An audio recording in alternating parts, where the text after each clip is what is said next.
Well, welcome. Today I have Daniel and Vic, and we're going to talk a little bit about the idea that life is a game and how to play it. And um, so Vic and I have been kind of reading this book, but it's a very simple idea. So our intention today is to go through some of the ideas in the book. We'll call in our spirit team, our spirit guides, and see if Florence Scovel Shinn wants to guide us and lead us in this discussion. And we're going. So welcome, Vic and Daniel. Hi. Hello. Thank you. Hello. Yeah. So I love the idea of the book, and it's funny. A couple of different people have sent it to me. This book was written, I think it was in 1925, but it was, 20, yeah, yeah. it was a long time ago.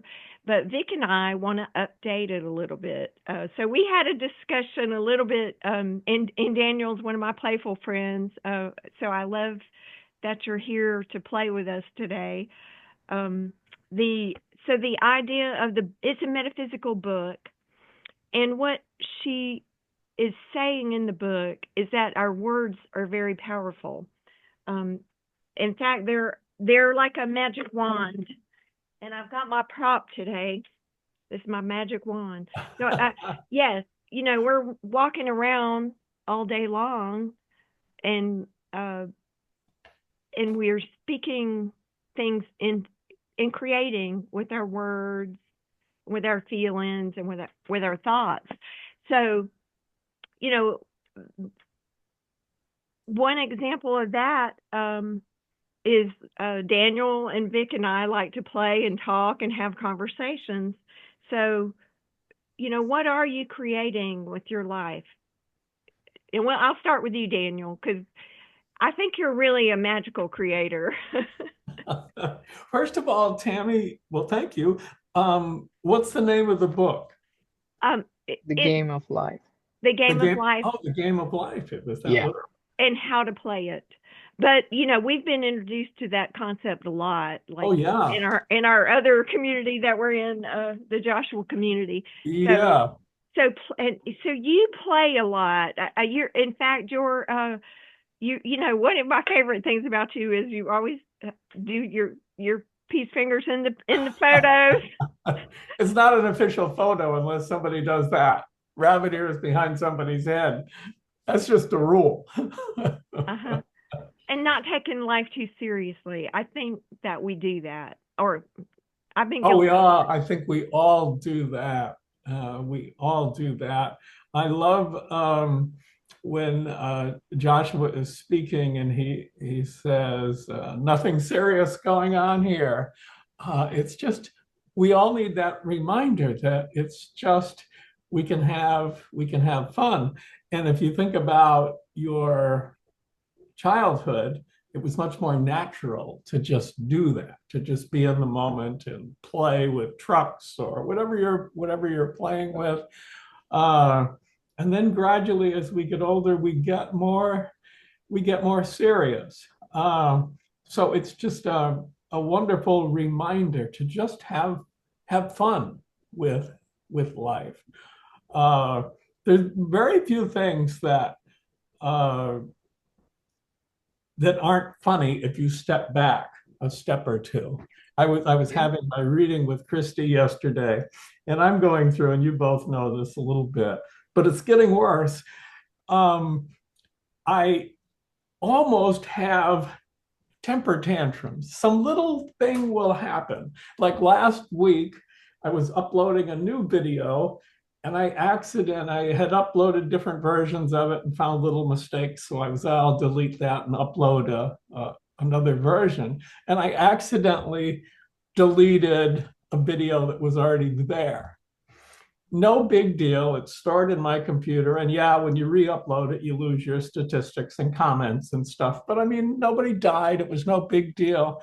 If you could have seen me, I was like, ah, and the language that was coming out, and I'm going, ah, because I had done that before. And I said, I'm never going to do that again. No lesson learned kind of thing. So even as I was freaking out and swearing and kind of cursing at myself and cursing at the computer and everything else, there was a part of me that was witnessing that and thinking just how ludicrous this whole thing is. I mean, who cares? You know, they're just videos that I do for fun.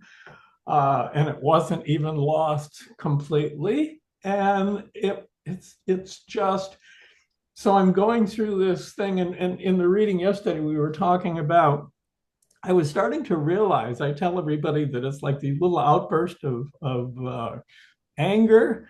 In the last 6 months or so, I've started to realize it's a reaction to irritation, where there's just irritating things rising up, and I'm just freaking out. But even that, if I take a step back and just see the ludicrousness of it, if I just see how funny it is, and in the end, I do believe that it's all good. Whatever stresses are stored in your system, when they come bubbling up and they need to be dealt with and released, it's all wonderful. It's all good. So I'm at a stage now where it's almost like a kind of schizophrenia, because I'm freaking out and having the tantrum at the same time that I'm watching myself with a certain amount of amusement. And I really do feel that amusement watching it happen. So it's kind of fun. I think it's all good. It could mean that I'm just going crazy. But I don't think so. This is what I'll say. I just went to a retreat in California, and he was taught. Some of the main things was getting out old emotions that we've repressed. So actually, it's actually good to express what you're feeling and just allow it. And when you do that, it actually transmutes. Um, so bravo, Daniel. And that's just what I turned up, or I didn't turn it up. Christy turned up a new spirit guide for me yesterday. And that's what he said. He said, you're in the process of transmuting this energy of irritation. And it was funny. He kept saying irritation. When I was describing it to my friends like you guys, I would say, I don't know, it's just outburst of anger. But I had come to realize that it's more irritation than anger. And it's just that it's bubbling up, and it's so ridiculous. But this has been going on for me for 5 years. And I thought, because it started when I was doing plant medicine in Costa Rica in February of 2020. So it's exactly 5 years. And I would have thought that after a few months of that, or maybe a year or two of that, it's like, all right, it all bubbled up and we're good. But 5 years later, it's actually more intense than it was. Not in a bad way. I mean, my life is pretty good, and I'm having quite a bit of fun, and I'm so looking forward to seeing you guys next week. So it's not terrible. But when it happens, it is powerful. I mean, I'm stomping, I'm swearing. Uh, it's just the most ludicrous thing. And I do think the universe has a sense of humor. So I do too. Okay. Well, Vik, so we've had some long discussions about this. And we talked a little bit about some of your new ideas. So tell me about how you feel about all this. So the idea that this could be a game can be triggering to a lot of people. So let me start by saying I have a lot of compassion for that, for people, for those who get triggered. I have been there. It was hard for me at first, like when Joshua would say, like, oh, it's just a game. I'd be like, what are you talking about? My problems are not the game, they're real. Like, not just mine, all the stuff that we see around us. It's how is this a game? How are you the expectation? And I understand that now. I see that perspective now that it is actually a game. It could actually be a game. And I accept that, but I also have compassion for those for people who can't see it yet. All I would say is like if this is not resonating with you right now, probably the best place to start would be to asking yourself why. Mhm. Ask yourself, why can't I see this way? And start do exactly what Daniel is doing, which is observe what comes out of you. Don't entangle, simply observe. The thing is, we are so used to entangling with our thoughts and our ideas all the time that when we start becoming observers of them, it starts to freak us out. Like, what's going on? But that's actually a good thing. That is, you are now playing this game in a way where you can now look at how you're reacting and ask yourself why. What is that part of me that is reacting to this situation? Mhm. Because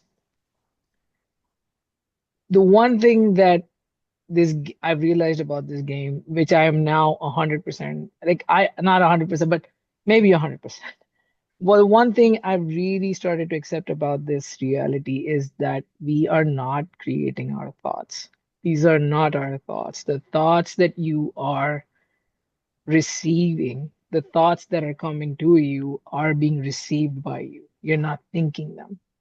So just observe them. Mhm. And what you will soon start to realize is that your focus and your attention is all that matters. Your focus and attention is what you're using to play this game. Mhm.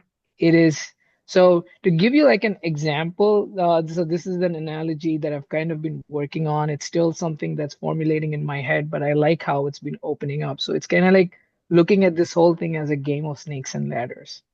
So what is that game? It's basically a matrix. You get from one to the point. The objective is to get from 1 to 100 in that grid that you see, and you use a dice and you throw the dice, you move your piece, and you move your piece according to whatever shows up on the dice. You hit a snake, you go down, you hit a ladder, you go up, and somehow you reach 100. From 1 to 100, you get there somehow. Now the dice helped you carve out a path to the 100, to that 100, which is fantastic. But that does not mean that the other paths are not there on the board. Those other paths are also there on the board. It Mhm. is the dice that helped you carve out that path to your 100. Mhm. Now, what it's fun to contemplate this idea that in this game, the dice is not just a random number generator from 1 to 6, but the dice is your focus and attention, and it's always with you. It's not random. Whatever you focus on, whatever you put your attention on, is what will show up in your reality, is the path you will take. So if I look at this whole thing from a perspective of like things are not going my way, this is bad, that is bad, this person is evil, that act is horrible, then that's what's going to show up. Mhm. Versus if you start looking at the good that is happening, and there's a lot of good happening Yeah. all the time, every second of your life, it's only good. So if you look at it, and if you start focusing on that, that's how your game will play out. That's how I see it. Yeah. So, but that doesn't, so it's basically that. Well, the other thoughts are still available to you. So just let them be. It's okay. You get the thoughts, you don't have to entangle. If something makes you angry and you've gotten to a place where you can observe that you're getting mad, then maybe it's a good time to start pulling out of that energy. And the way you do it in my life, what I've so Daniel, this is the so when you were talking about your experience with this whole video thing, it reminded me of a lot of how my relationship with my kids has changed. I was the dad up until like 20 like May 2024, I would say. I was the dad who would be like, don't eat sugar. Sugar is poison. Don't watch too much TV. TV is bad for you. I need to put pin I've I need to monitor how much screen they're using, all of that stuff. And I'd get triggered every time they broke the rules that I had set.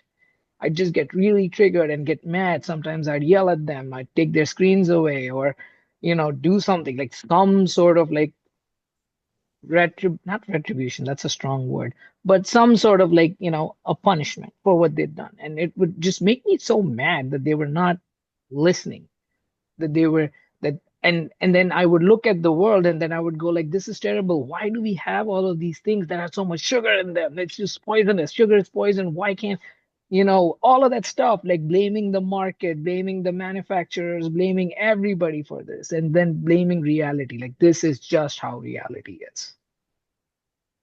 You know, from that, I started focusing on how things are good. Mm-hmm. So now I'm starting to shift my perspective and I start looking for the good around me. And I start seeing good things around me. I start seeing how nice the school that they go to is. I see how kind the teachers are at the school. I start to see how amazing my kids are, how curious they are, and how wonderful they can be, and how just reacting with compassion instead of anger changes their state of mind. It not changes their mind, but calms them down instead of getting them worked up, which gets me worked up. None of that. So becoming observant of how wonderful my kids are. Yesterday my kids came home and they threw the jacket on the couch. As soon as they got back from school, they just took their jackets off and threw it on the couch. Now, pre-May 2024, Vic would have been like, pick up that jacket, put it in the closet now. Yesterday, I picked up the jackets and I put it in the closet, and I was just like, I am so glad I have this tiny jacket in my hand. I have a kid who wears this jacket. It's so amazing. And he brings me so much joy. He's so much fun. Sure, he has his moments. All kids do. They're kids, but I just love them and just that gratitude. So now that's my focus. So focusing on the good things, but that does not mean I don't get triggered. Just last week, I got triggered by them once more, where I was so mad. But instead of the usual yelling and screaming, I was just observing, like, why am I getting so mad? Look, this anger that is rising in me, that I want to do this. And just realizing that it's programming. Mm-hmm. That's not the real me. That's just my programming that wants to react. Yeah.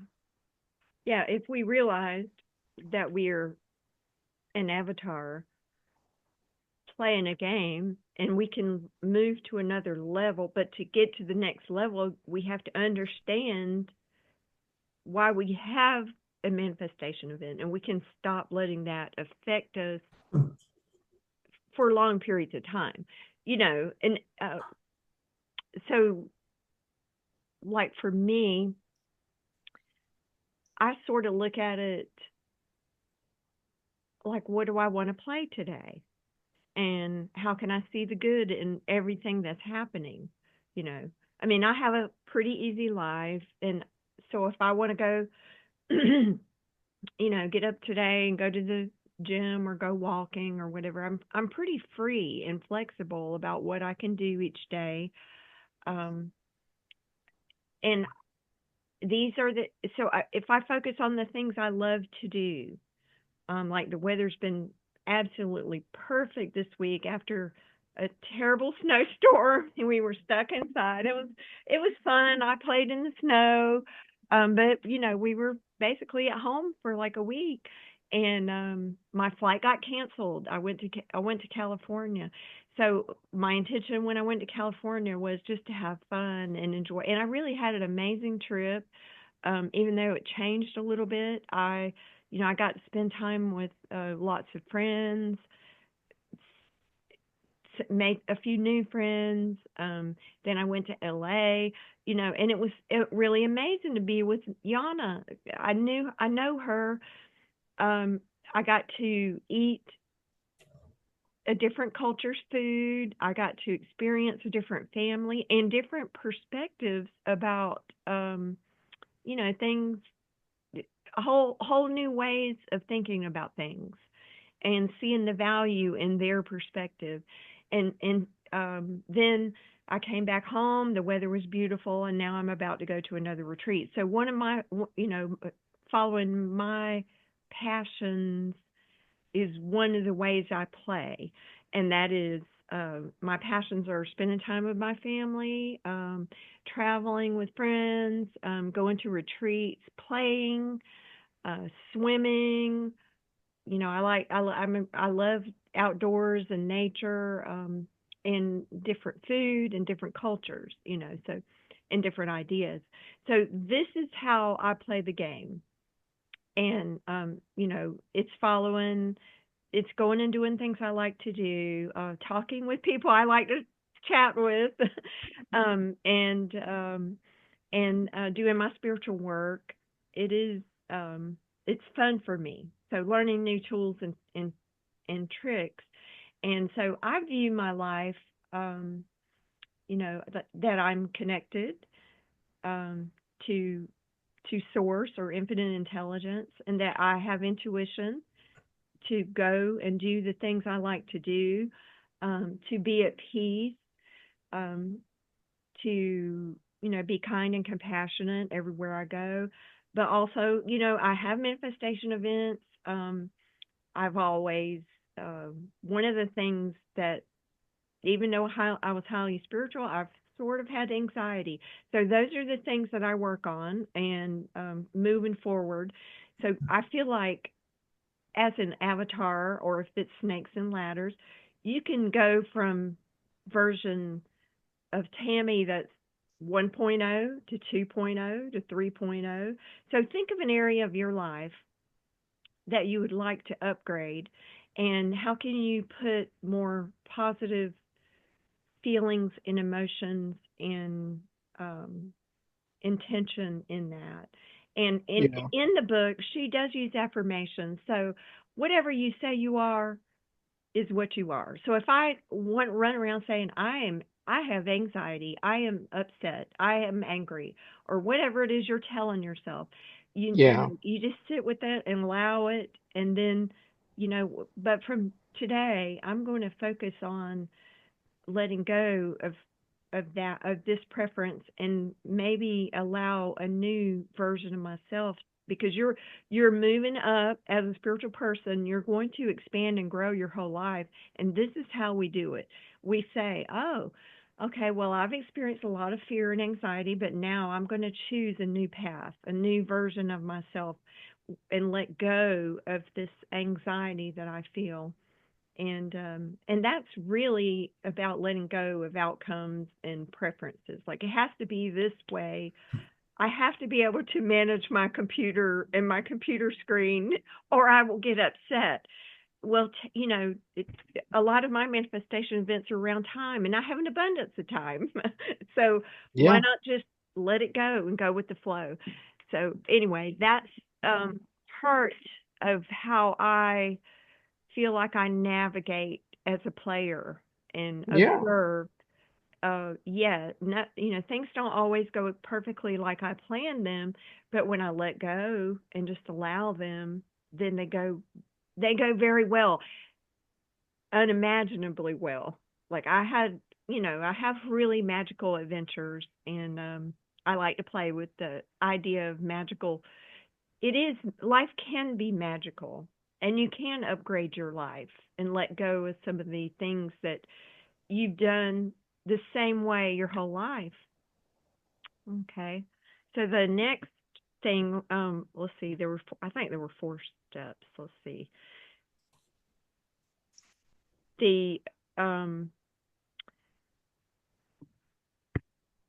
so she uses words and metaphysical, like, feelings are part of that too.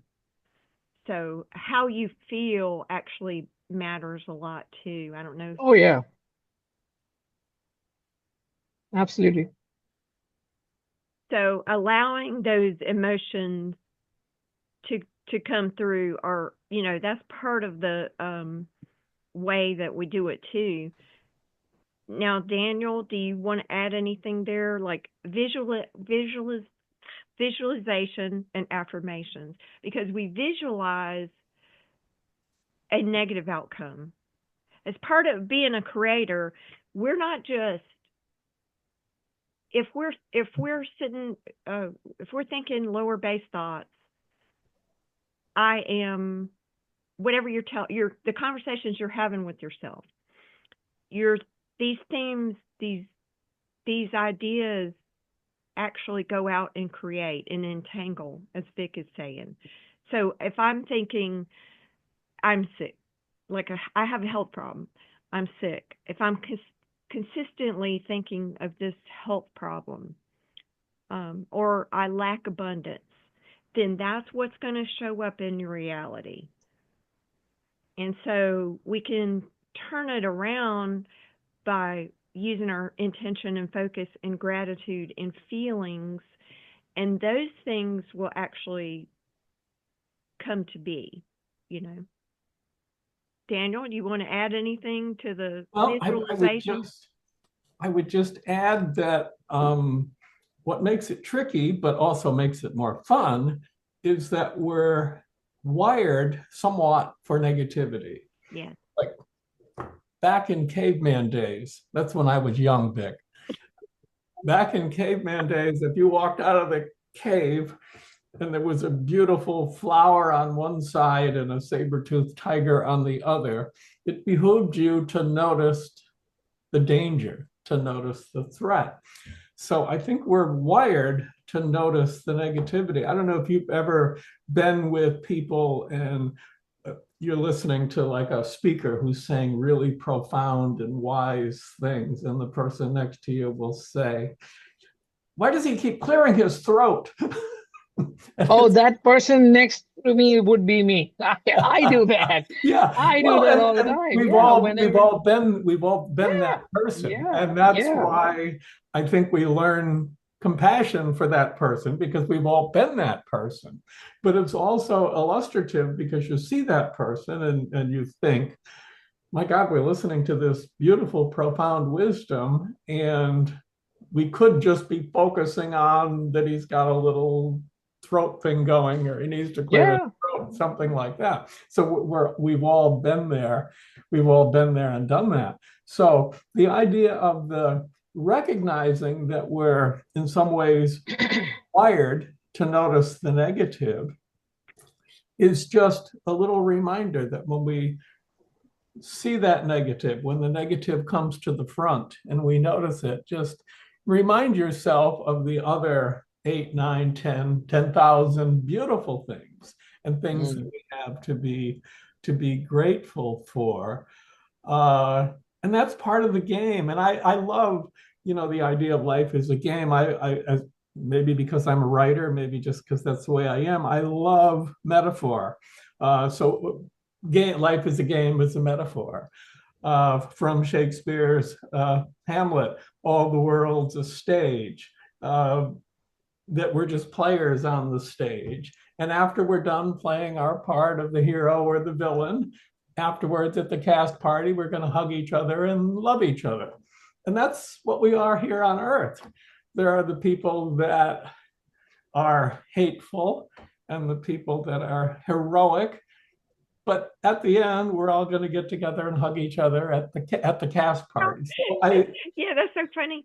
I was when I was in LA, we went to an improv show, and I was talking to Yana's boyfriend David, and what I was telling him about watching the Saturday night movie on the plane, and one of my favorite characters in that movie was the church lady who was running around with her red pen and they were explaining this term. I'll just say this, and they explained this term to her that it was a very odd term, and they made up a story, but she was one of my favorite characters. She was naive, she was she was trying to strike out every bad word and, fun thing that they were doing. And basically she was trying to destroy the show. I mean, the whole thing. And she's one of my favorite. She just made me laugh so many times because Brilliant character. it was a she was a Karen. She was oh, you're doing this wrong and everything's wrong.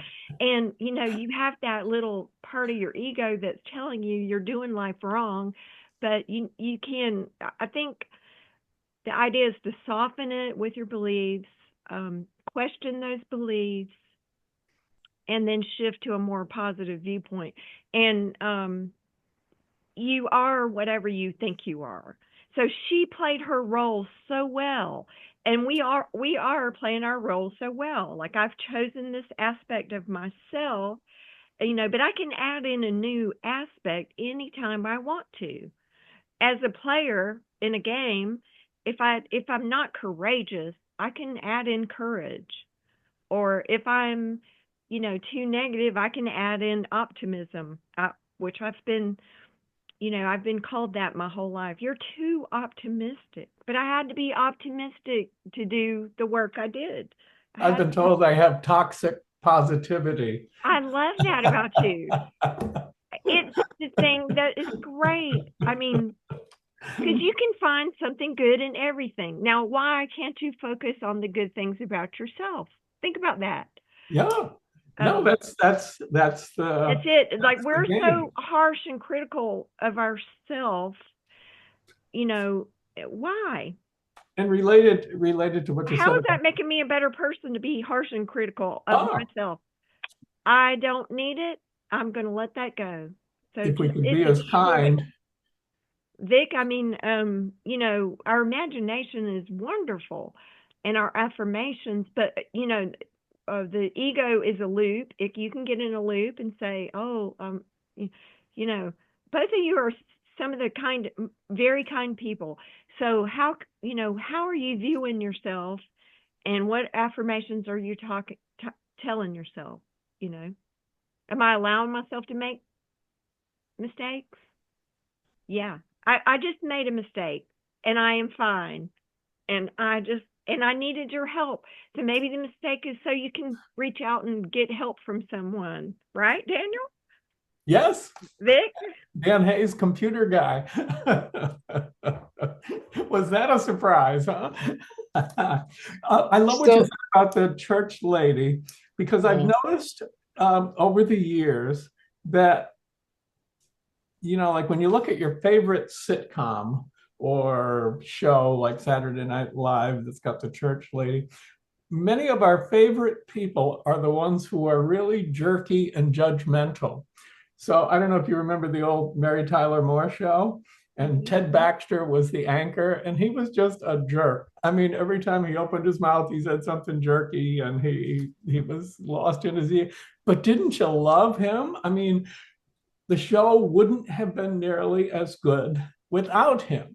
And then you had Mr. Grant, the grumpy boss. I mean, it's just the mixture of personalities, and the people who in real life we would dislike because they're jerks, like the church lady, that kind of judging everything, like who gave you the idea to wear that blouse? Satan? That kind of thing.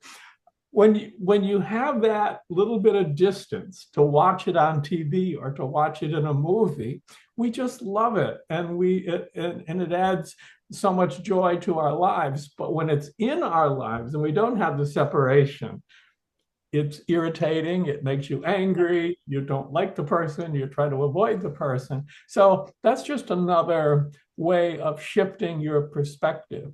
If you look at it as a play or a game, then you see the church lady and Ted Baxter are pretty wonderful beings, We learn from them. We laugh at them, with them. So I don't know. What do you think? Yeah, Vik? Yeah.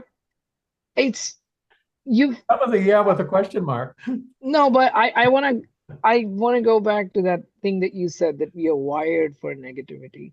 And I think it kind of comes from there. Like,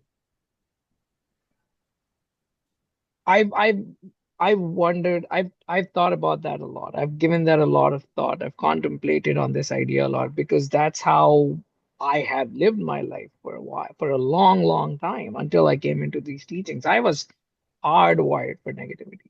Mm. I remember when Tammy and I first met at the retreat, we had a talk about it, and there were moments where I could literally see that negativity start to spill out.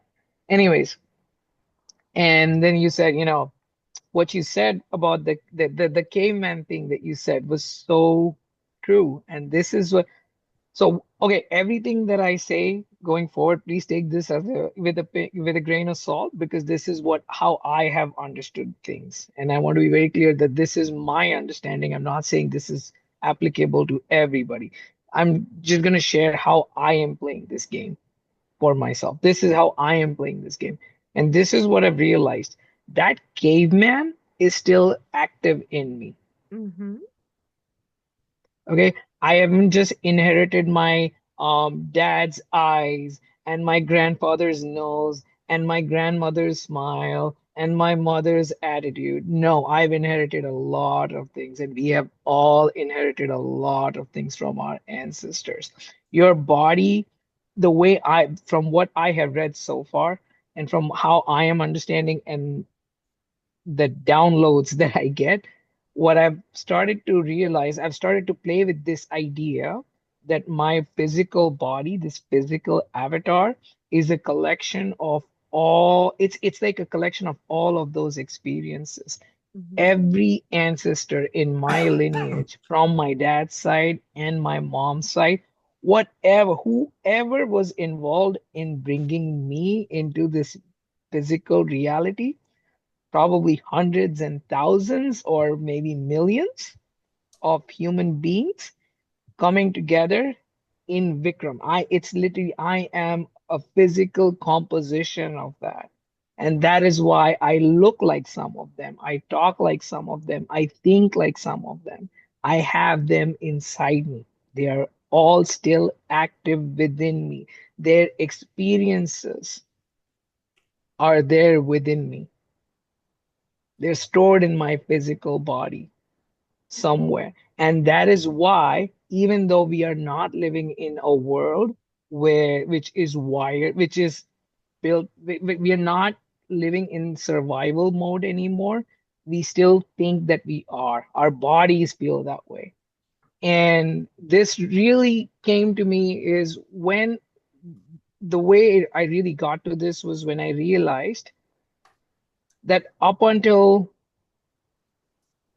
I was up until I really started thinking about this,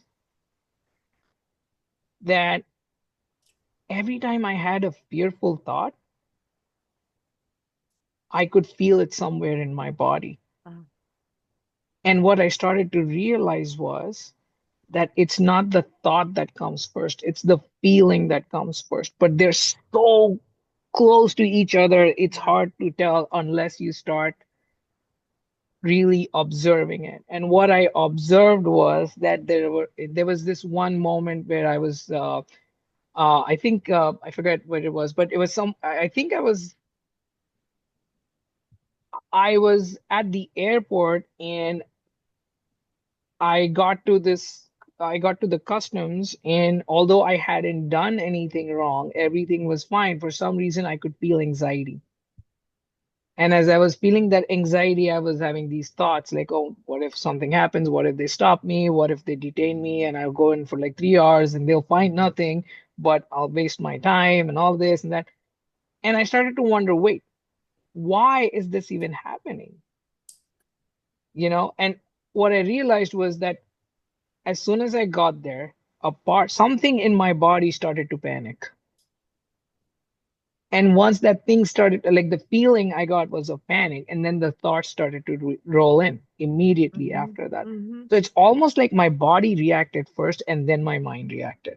But it was very, very close. So, and this is what I've started to realize, that maybe somewhere in my ancestry, one or maybe more than one people have had experiences where they've been in similar situations and had a less than desirable outcome, Mhm. and that fear or that experience was probably stored in them, and it's been going on and on and on, and now it's come to me. And somehow I have become aware of that. Okay. That's literally what's happening. So now when I have these thoughts of fear or anxiety or um, impending doom, Mhm. which a lot of us do right now, a lot of people go through this feeling where they're constantly in fear and anxiety, like what's going on? What's going on in the world? This is falling apart. That's falling apart. All of these thoughts, I can now see them. I can now feel them in my body first. I can feel where they're coming from in my body.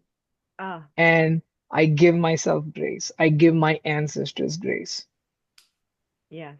Like, it's okay. We'll be fine. Yes. Everything's going to be okay. We And can calm even down. Give yourself comfort. So, answering your question, Tammy, uh, when that critic comes in, when the inner critic comes up and says harsh words to me about myself or about my reality, I listen. I don't judge that inner critic. Yes. I listen, and I thank my inner critic for bringing this to the forefront so I can understand, I can see now that there's a part of me that needs to be healed or transmuted or alchemized or whatever you want to call it. But Mhm. there's an ancestor in me that's worrying about this. Mm. This is not my worry. That's profound because really, it's acknowledging, you know, the entire retreat that I was at was about acknowledging your truth, your true emotions. Yeah, And it was healing the wounds of your ancestors. So yeah, it was kind of interesting, and we did some things where um, they called it the four buckets, where you go through your birth again, and they even played sounds of your birth, you know, and all of the you don't think of all the traumas that occur because of your birth, but here's something I hadn't not acknowledged. Like I had a very difficult birth and I almost died. So there was a lot of trauma around it. Yeah, I was a blue baby. I had some things to go. And I'm sitting in this room and I'm crying and I don't know why.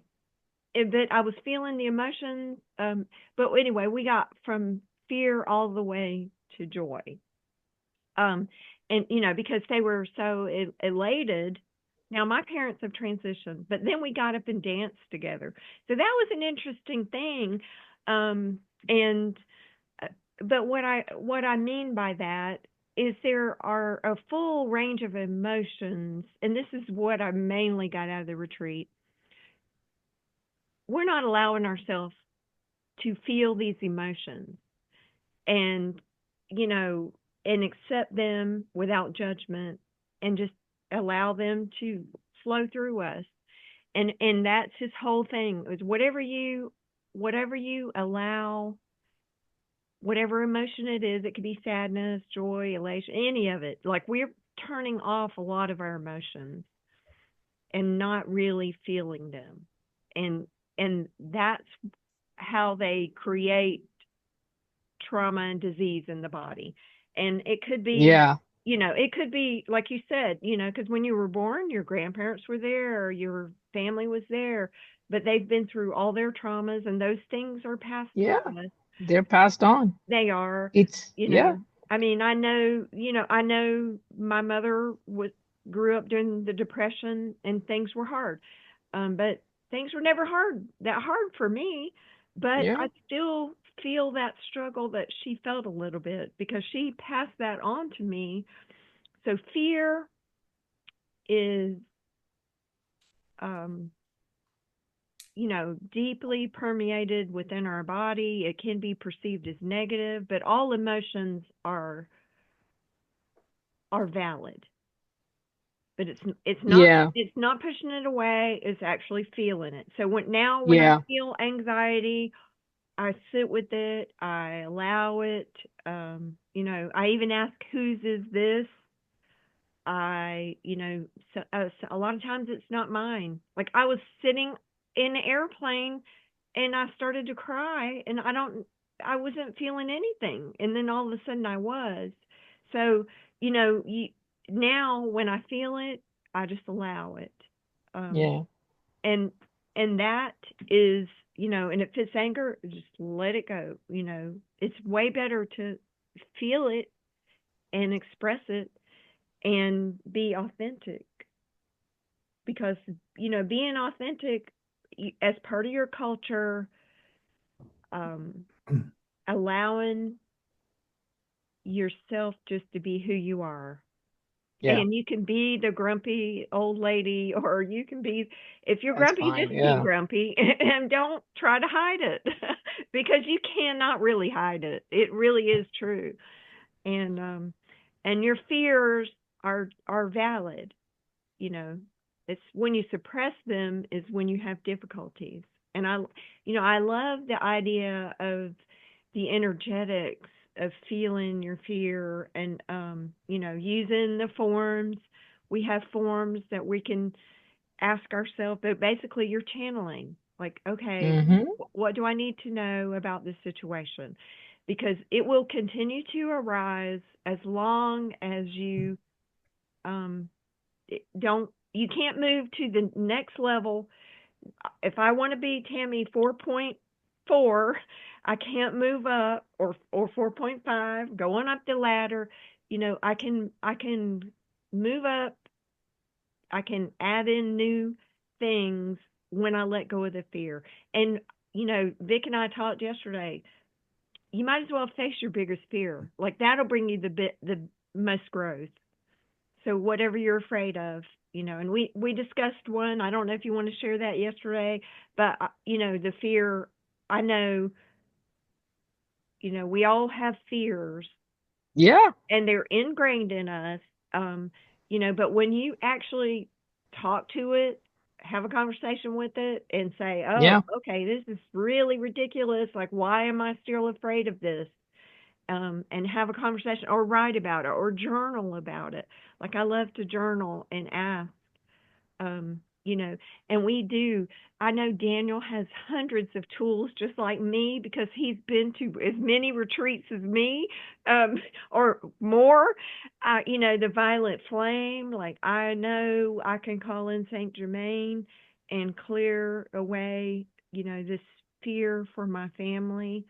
I can call in my angelic team and surround my family, my country, my world.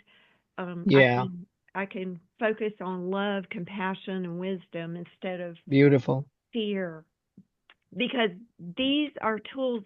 We know how to do it, but it's actually implementing the tools that we have.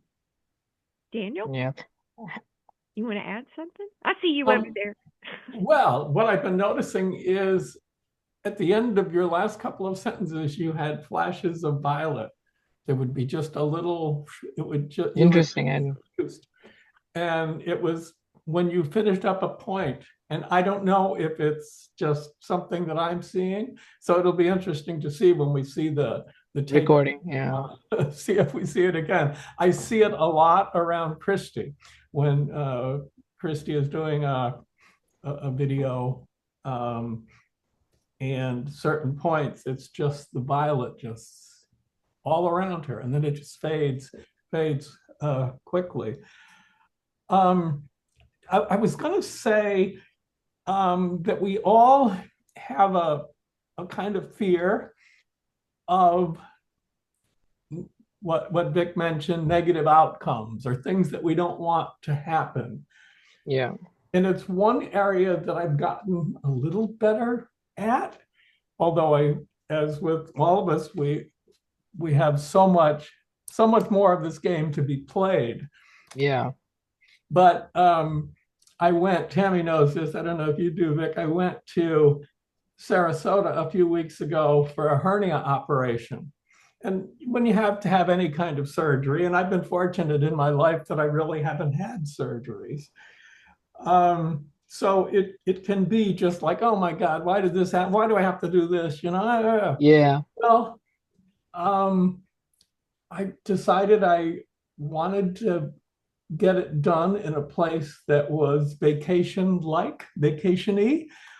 Uh, and it was just one of the best weeks of my life. Like when we were in Paris together, that was another one of the best weeks of my life.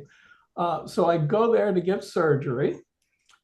In the first few days, especially, it's a little painful, like sitting up in bed. Like it wasn't just terribly painful throughout the day, but if you had to sit up in bed, it's like, you almost wanted somebody to pull you up or something like that.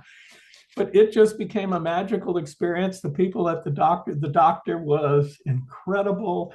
The nurses, everybody there was just amazing. The driver, Michael, because they can't release you on your own. They have a person who comes to get you and then brings you back.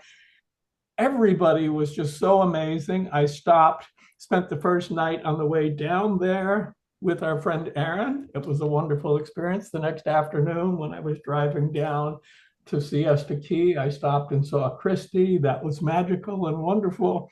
And then I had just magical day after magical day there.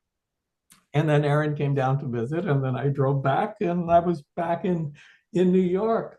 But the idea that something negative, like having to have surgery, could turn out to be just a peak experience, just a wonderful experience, is something that I'm playing with now. So if I have something where something that I wouldn't choose, I try to step back from it as much as I can and see, well, this could be fun. Who knows? This will lead me to meet new people. Who knows what it leads to? So that's what I'm working on. That's what I'm trying to do. And I have to say, it can be amazing, things that we wouldn't choose to have to go through, or we wouldn't choose to happen to us. It can turn out to be a Joshua thing. It's not happening to you, it's happening for you. For you. I'm coming to believe that each month on a little bit deeper level. Yeah. Yeah, and the more you look for it, the more you see it. Yes. Yeah. The more you look for that support, the more you start to see it. Yeah. That can be true for the simplest things. Like if you're Yeah. playing a game, like how many red cars are you going to see?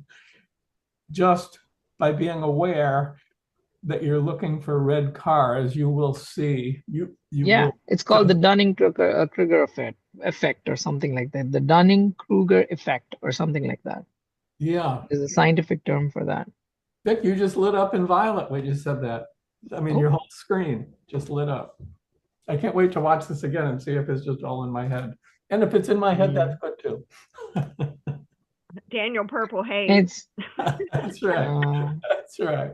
That was my nickname in high school because Jimi Hendrix' song Purple Haze came out when I was in high school. And my last name is Hayes, so I was purple. Okay, Purple Haze. That's nice. Yeah, man. I mean, honestly, looking at yourself as being on this journey with your best friend, which is your physical body, which is like essentially it is you. Ultimately, it's all one. It's the one becoming all of. Ooh, did you see that? Yes, indeed. I did. You didn't even do hearts. That's No, I just did this. I just did this.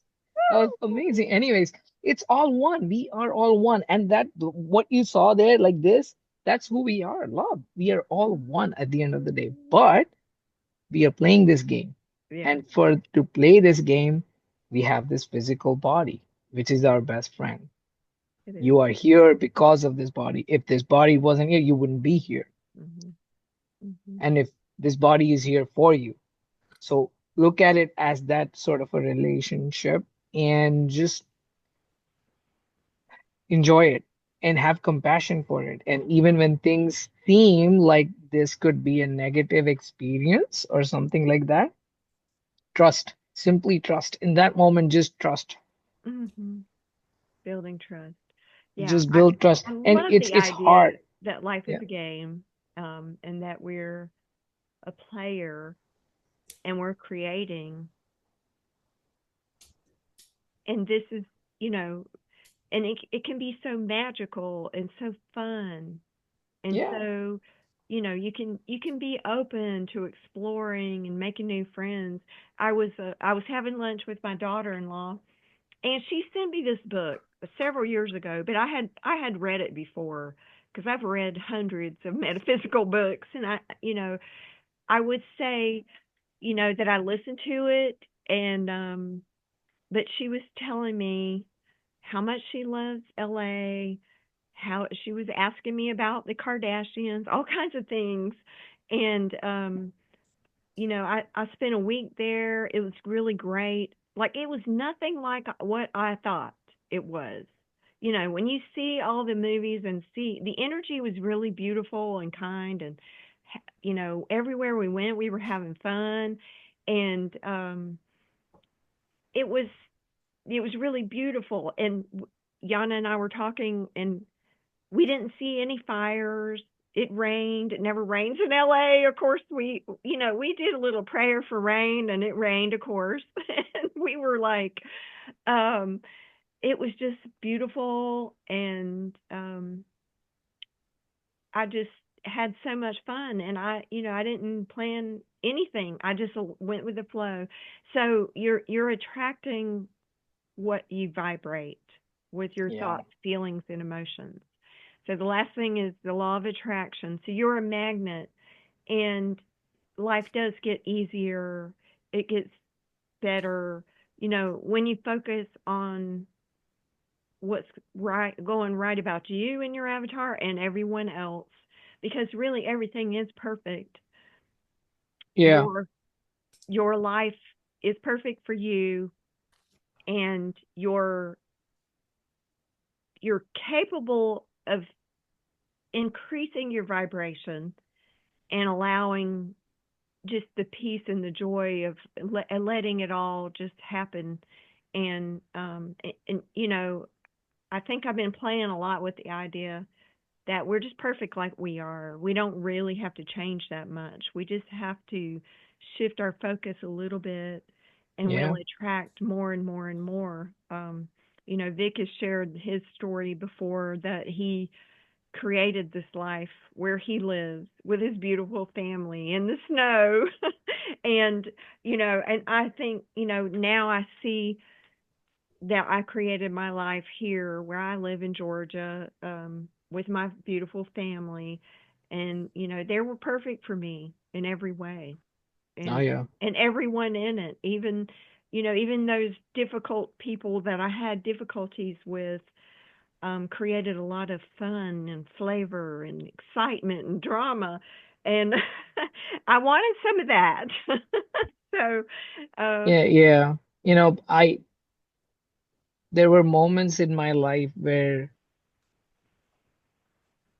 things definitely didn't look like they were working out my way. They were not. Like it was something with some really intense experiences. And I look back at those experiences with a lot of love and compassion now, because it was in those moments where it was like I used to spend so much time creating this life that I have now. In those moments of despair, mhm. I created this life by, I don't know, it was just I don't, it's amazing how, like, even in those moments, my mind would always go like, no, this isn't it. This is not how it is going to What was be. your And slogan last week? Remember? You got to share that. My life is too good to be true. yeah, which is actually where, well, we'll get, but yeah, no, it was like in those moments I used to spend my time like imagining what my life would be with a family, Uh-huh. and with my own family, like having kids, having a wife, having wonderful conversations with my wife, having great time with my kids, playing in the snow with them. And I wasn't even living in a place that had snow at that time. I come from a tropical country, so it was a whole different situation. But I used to really think about that. And one of the things why I say like this is why TV is such a gift for me because of TV, I was watching all of these American TV shows and American movies and looking at all of these wonderful visuals of how families are, even though they're TV portrayals of family. I used to use those to fuel my visualizations Mhm. in those moments. And I didn't even realize I was doing it back then. Back then, it was just happening to me. I would watch, there was this show called Home Improvement with Tim Allen in it. And I would watch that show as a teenager. I was a teenager when that show was on TV. I used to watch that show in India. I used to watch Tim and with his wife and his kids and how they were interacting with each other. And I was like, this looks fun. This is how life should be. This is, and I used to kind of like visualize having that kind of life. And honest to goodness, I have that life now. Uh-huh. But it was the visualization. And honestly, man, if you looked at my life on the outside, you would be like, this guy is crazy to think that his life could be this way. I love that show. One of my things is when I have a friend and we laugh till we cry, like we're just bonded for life. And that but that's a comedy show. So I love to laugh together with my friends, and we do take life serious, but We the do. the conflict or the drama often is the thing that creates the next level of life for you. And so Yeah. it's having appreciation for the difficulties, the times of hardness, Yeah.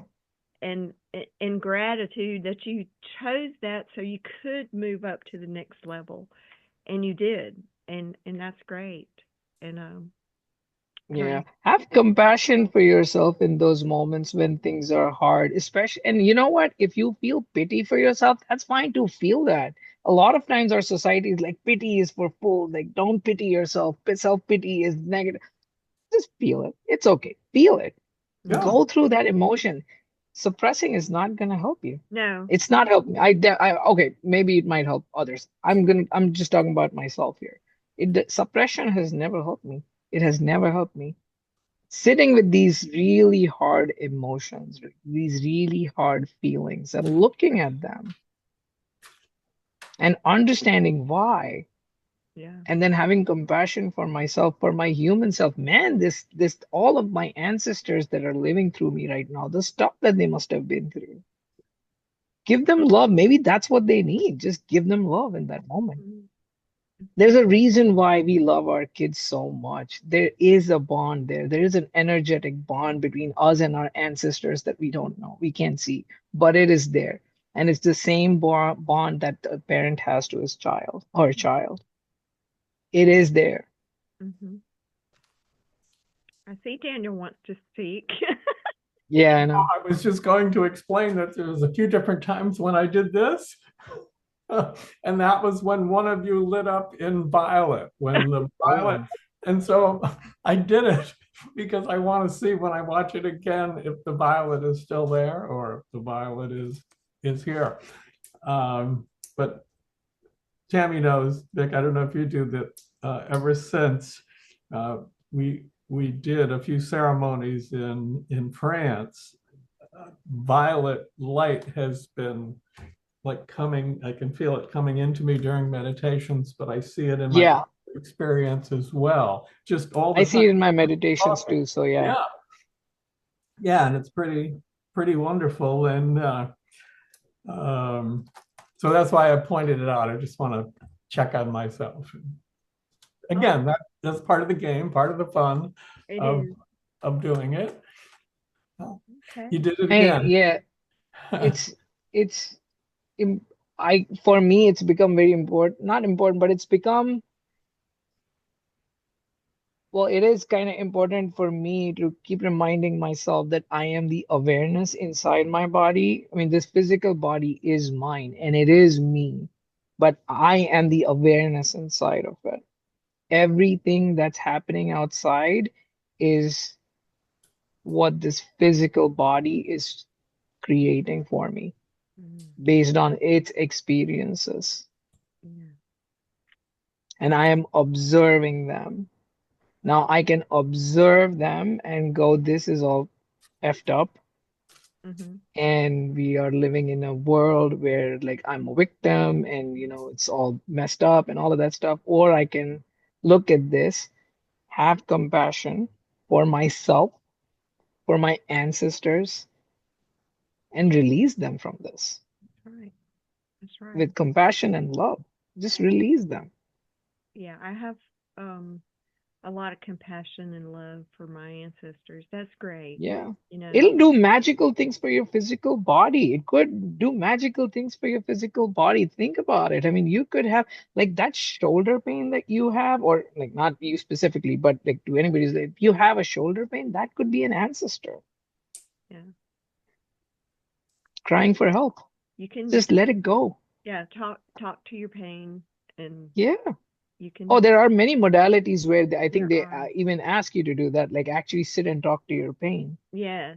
I It's mean, in a way doing that. that's a great way to do it. I mean, because if you do have pain in your body, it's trapped emotions, and you just need to feel it, um, and have a chat with it. And I'm not against medical assistance, but Yeah, a no, of lot of course. times Yeah. medical assistance won't change anything because it's an emotion and it Yeah. needs to be But then addressed. also, yeah, no, but I'm also very thankful that we have that option. The medical Yes. facilities that we have right now, it's magical. It's magical what medicine can do. You should all have hernia operations. It was just a wonderful, You could sublime go on experience. a I've trip had one. to Florida and have so much fun. Only Daniel would have that much fun after surgery. It was a Uh, peak you know, experience. he, yes, you have a magical way of looking at life. And I know that you have friends everywhere you go. It's just great. It's, That that I'm grateful for. Yeah, Yeah. that is pretty wonderful. I'll finish with another earlier in this. I was quoting from Hamlet, and I always think Shakespeare. He was in the late 1500s into the early 1600s, but God, he had some kind of awareness. And one of the quotes from Hamlet is, "There's nothing either good nor bad, but thinking makes it so." And back then, and I find a lot of these old time classic writers just were tapped into something. Uh, and it just amazes me that you can read something from 400 or 500 years ago and just see how tapped in they were during these, kind of harsh times. yeah, Um, they slipped in quotes in plays and things, and that's really a profound message. And so you just lit up in violet when you said that. I love it. Well, I think we've covered most of the topics. Yeah. I think it's a great book. She's got some great affirmations in there. The you know Tuning into that vibration to upgrade your the game player that you're playing. I think it's a lot easier than people think it is. It's just learning to operate in a different mode from fear to love. And so that is my take on it. And I thank you both for talking about these topics today Oh, thank and you. sharing your stories. Go ahead. I I do want to add one thing. To anybody who's seeing this, if the idea that this could be a game is triggering you, making you feel emotions that are negative in their nature, sit with it. Hmm. Sit with that feeling. have compassion for it, have love for it. Whether you want to dismiss it, or if you feel like dismissing the idea, or it makes you angry, any of those feelings, sit with them and just let them be.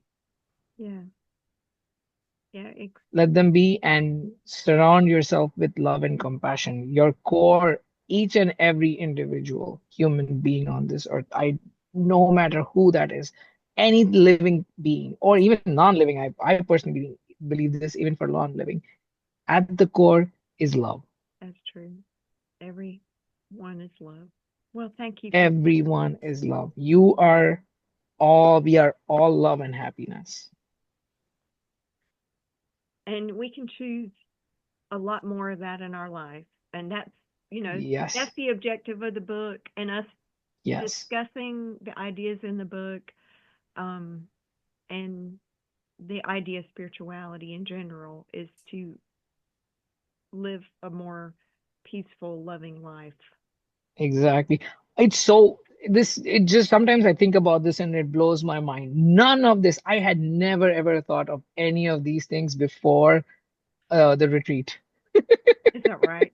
Like the retreat was the first time I felt like, whoa, love is like, oh, so it is real. It is It's not just real. me. It is real. Yeah. There is actually like one of the things that a lot my most of my spiritual journey was always about like I need to find myself. I need to figure out who I am. I need to do this. I need to it never occurred to me that it could be as simple as just, oh, you're love.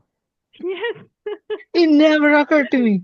The I was simplest like, what? things in life are the things that are going to make you Yes. feel the best. Yes. And the way things have transformed since then, it's crazy. I was like, what? Like, it's not just something that people say in movies and TV shows. Also, love can actually make a difference. Yes. It can. It makes a big It difference. does, it does You a just big lit up makes violet at the end of that sentence, Vic. You did your whole We've screen. got purple power, Daniel, oh, today. purple power. I know. Whoa, I This is love it. coming from Purple Haze. Well, speaking of that, love you guys. Thanks so much. I'm Yes. so glad I get to Love you see guys you too. in a week. Yep, in a week. Seeing you guys soon. See you I'm going soon. down Sunday. Uh, Okay. I'm flying down Sunday, and then I'm going to go to Fort Lauderdale. Remember, I thought about going to Cocoa Beach, Yeah, you're Tam? going to Fort Lauderdale? Are I'm you going to getting Fort Lauderdale, and then I'm going to drive back up to Kissimmee to see you guys. okay? It's going to be Great, fun. great. Well, you have a It'll be great fun. time, and I'll see you soon. And Yep. I'll be heading down there. I don't know where I'm going yet. I've got some other adventures around it, I guess, but who knows? I Mm. think Jan is coming in. So anyway, Oh, okay. so Nice. okay, I'm